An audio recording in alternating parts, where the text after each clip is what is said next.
Welcome back, nerds and nerdettes. Today I'm going to give you some tips and tricks on how to maximize and build your bases in Palworld with the space they give you. Let's get into it.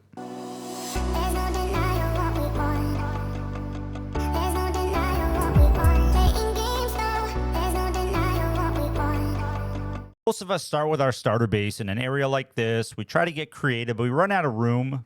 We just don't have enough room to build all the structures they want us to build. Once you start getting your breeding pens and things like that out, it gets clunky. So I'm going to show you how to maximize your spots. After Kobe. And Kobe. I think you And only love Kobe. me 'cause I'm poppin'. This a layup. All right, so once you push your PAL box down, make sure you have room behind it, because when your PALs drop down and you call them in, there's going to be a big opening in the back. You want to make sure that's not blocked or you build over it.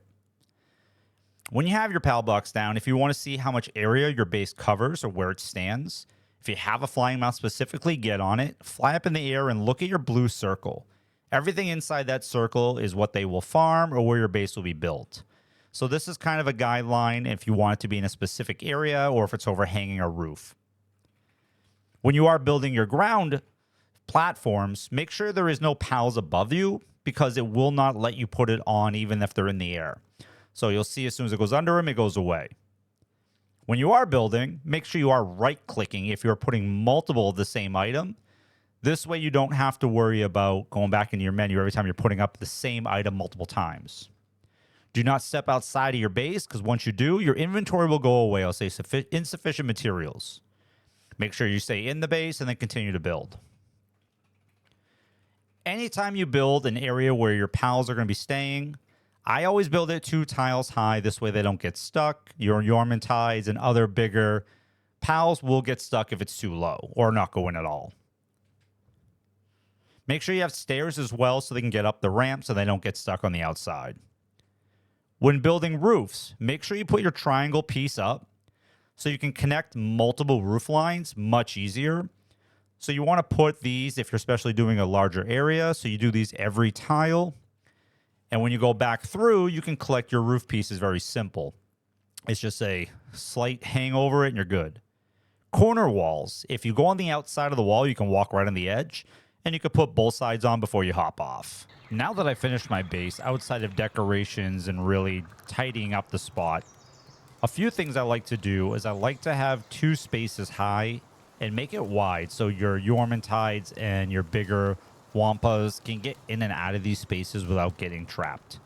The big thing you want to consider when you're building a base is you want to make sure that 1, these areas like this have stairs so they can get up, but 2 is your pathing. I like to leave, now I could fit this in a 4 block and kind of tighten it up a little bit, but I like to make sure that nothing here is going to trap them. They're not going to get stuck on top of items. I have cylinders back here, which they don't have access to really to do anything. But I like to space out everything. I'll have a food area here for cooking. I have another one over here. Yes, I don't have my fridge or my kitchen up yet. I did take this whole thing down from scratch to kind of rebuild and show you. I left my farm in the middle, so this way anything you get in and out of it around. I have all my planting sections in an open area so you can get around all 4 of them. I have all my lumber and stone on the side. This way they can't get stuck on stuff or too tall where they can't get back in. I haven't opened up my breeding section. I've only done a little bit of breeding just to get things going. I think I still have a cake in here so it doesn't spoil. Your condensation where you can melt down the PALs over there.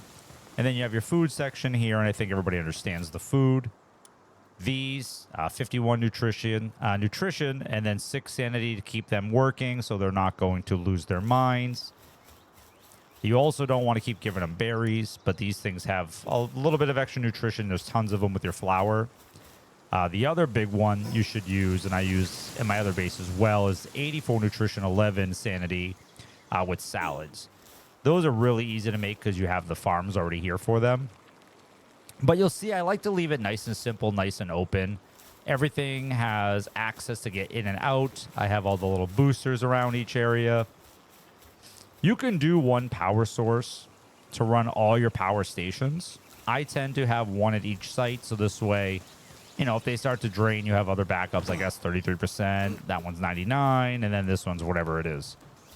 So I like this base for a few reasons why I picked it. And I think I showed you in the beginning, but I'll show you again where it is. So it's really in the center of the map over near Elizabeth. There's not a lot of spawn points really around it for some of the areas I want to go, like the tree. And then I have my farming base up here. So I really kind of condensed this area. I use my third base. So once you hit max base, what you're going to see is when you're at 20, you can do 3 bases now. I don't tend to build the third base. What I use it for is a transport. So 8 wood, 3 stone, 1 palladium fragment. And I can literally spawn anywhere. So, for example, I was up here today, caught my first legendary. But in this whole area, there's nothing. It's just open. Over here, there's nothing. I think there might be a spawn point or a fast travel over here. But if not, like outside of the tree, I farm quartz here. I have to fly across the ocean or all the way down here to go back.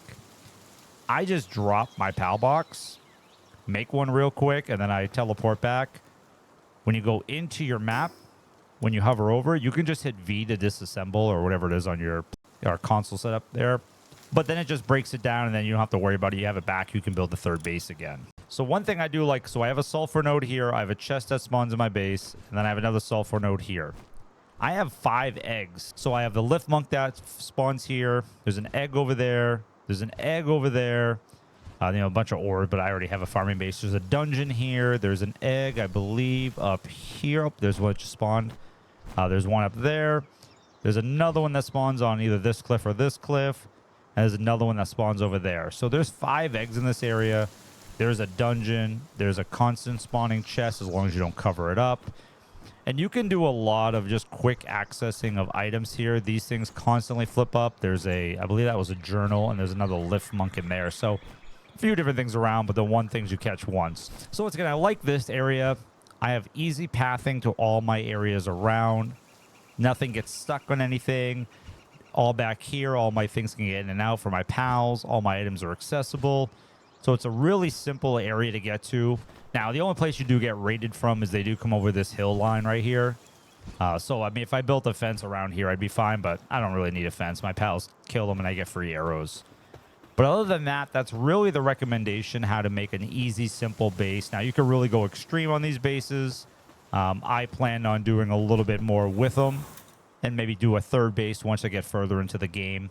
I am max level, and I do have a lot of the legendary gear I'm trying to grind out right now. So the best thing I would recommend doing is putting yourself in a good situation. So this way your pathing is fine on your base and then kind of go crazy from there. I hope you guys love the video. If you guys have any questions or concerns, please leave them in the comments below. I'm going to have some more videos coming out about the pals, how to properly utilize them, and what ones are best for what positions or fights. Also, I'm going to go into a lot of tips and tricks that I don't hear other people talking about to really help you out in the game, make things a lot easier for you. But until the next one, take care.